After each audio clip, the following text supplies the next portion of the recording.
조조에게 원술 토벌을 명받은 유비는 신나게 발걸음을 옮깁니다.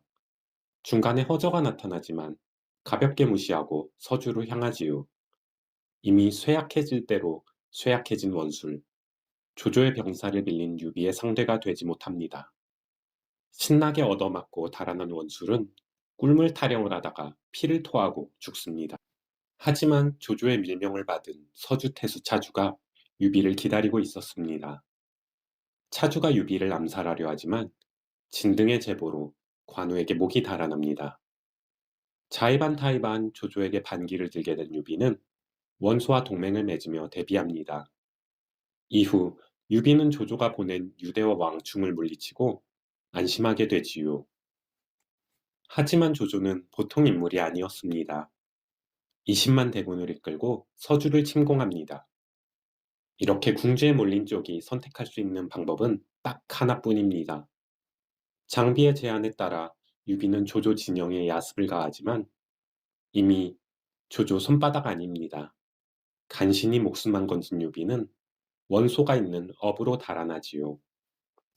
이때 장비는 망탕산으로 들어가 산적들의 우두머리가 되고 관우는 세 가지 조건을 내걸고 조조에게 항복합니다.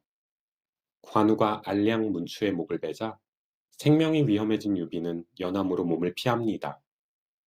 그곳에서 유벽 공도의 황건적을 흡수하고 관우, 장비, 조음과도 제회하죠.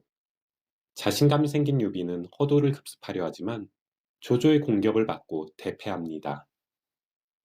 패잔병 1,000명을 거느리고 강가에 진을 친 유비는 수하들에게 좋은 군주를 찾아 떠나라며 대업을 포기하려 합니다.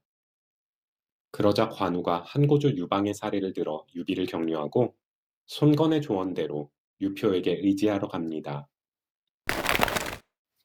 삼국지 연의에서 유비가 가장 힘든 시기 중 하나죠. 그럼 실제 역사는 어땠을까요?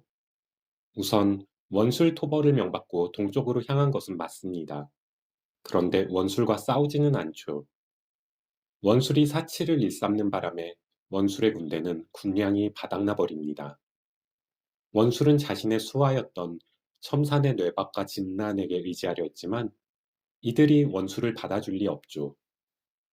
뇌박과 싸울 힘도 없는 원술은 원소의 맏아들 원담이 있는 청주로 향합니다. 하지만 청주까지 갈 힘도 없었던 원술은 다시 수춘으로 돌아가려다가 길바닥에서 죽습니다. 유비로서는 갑자기 할 일이 없어진 셈이죠.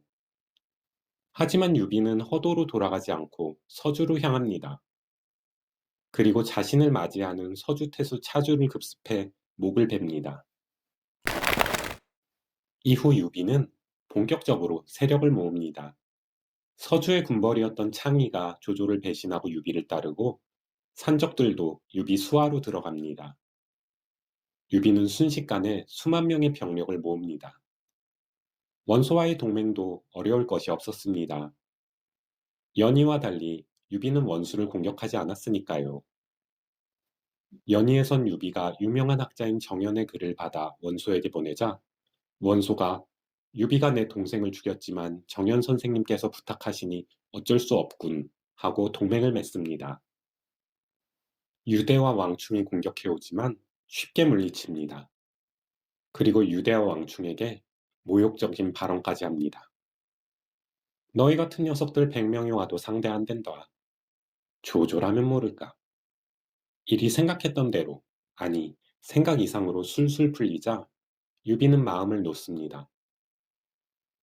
조조는 원소랑 대치하느라 나 따위 신경 쓸 겨를이 없다. 병사들을 훈련시킨 뒤 허도를 급습하리라.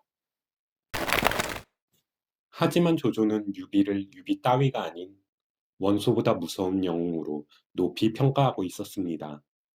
조조는 수하들의 반대를 무릅쓰고 관도를 비운 채 서주로 향합니다. 여기서 유비의 행동이 대박입니다. 조조가 쳐들어왔다는 척후병의 보고에 유비는 기병 수십 명만 거느리고 정찰해 나갑니다. 그런데 이게 웬걸? 정말 조조가 쳐들어온 겁니다. 이때 유비의 선택은 단순합니다. 도망치자! 유비는 서주성에 돌아가지도 않고 그 자리에서 도망을 칩니다. 대장이 이렇게 도망을 치니 서주의 군대가 제대로 싸울 리 없습니다. 조조는 손쉽게 서주를 함락시키고 하후박이라는 장수를 생포합니다. 곧이어 조조가 하비를 공격하니 관우도 항복을 합니다. 관우가 어떻게 항복했는지는 역사서에 기록되어 있지 않습니다. 하지만 연희처럼 세 가지 조건을 내걸고 항복했을 가능성은 매우 낮습니다.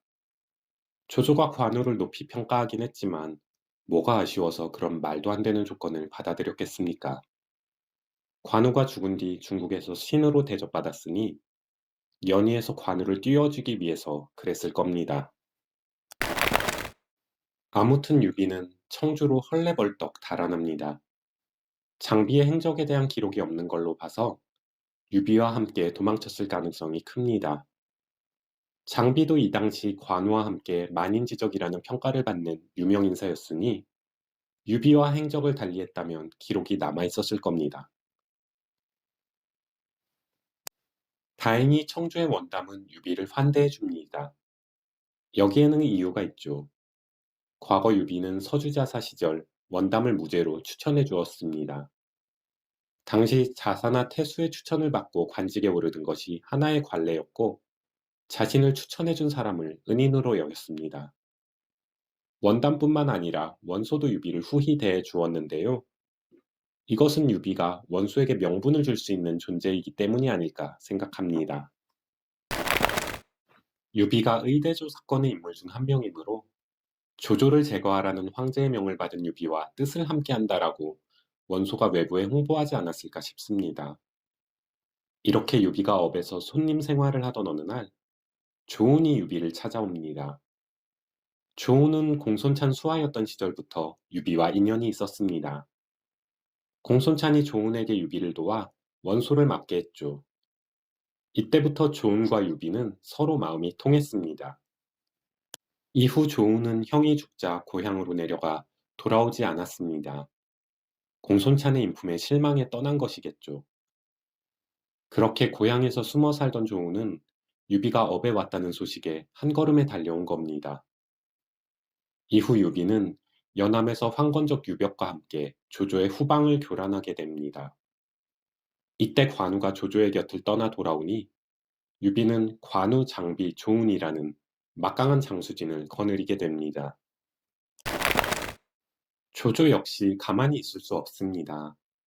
조조는 조인을 보내 유비를 격파하게 하고 명장 조인은 쉽게 임무를 달성합니다. 패한 유비는 군사를 거두어 원소에게 돌아갑니다. 하지만 유비 역시 쉽게 포기하지 않습니다. 원소에게 병력을 얻어 연암으로 돌아오는데 이번 유비의 파트너는 황건적 공도입니다. 이번에는 조조가 방심한 것일까요? 조조는 채양이라는 장수를 파견해 유비를 공격하게 합니다. 이 장수는 정사에 별다른 기록이 없으니 아무래도 조인보다 이름값이 많이 떨어집니다.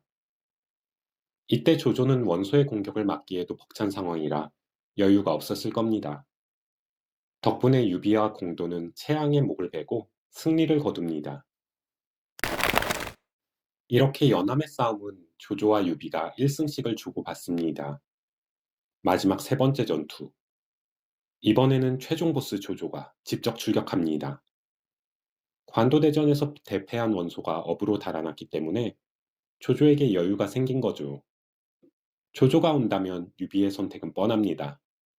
도망가자! 유비는 일행을 이끌고 형주로 달아나고 유표의 환대를 받으며 신야에 들어갑니다. 이처럼 유비가 서주에서 조조에게 반기를 들고 원소를 거쳐 유표에게 달아나는 동안 실제 역사에서 연희와 다른 부분은 크게 두 가지입니다. 첫 번째는 관우가 5개 관을 지나며 조조의 6장수를 배웠다는 오관육참이 허구라는 점입니다. 일단 오관육참에서 관우가 이동하는 경로부터 말이 안 됩니다. 직선으로 갈 거리를 디귿자 모양으로 엄청나게 돌아서 갑니다. 실제 관우가 조조의 장수를 여러 배웠다면 조조가 가만히 있었을 리 없죠. 두 번째는 유비가 조조와 맞붙어 싸운 적이 없다는 겁니다. 유비는 공손찬 휘하에서 원소를 막다가 조조와 싸운 경험이 있습니다. 조조 역시 원소의 수하장수 신세였으니까요.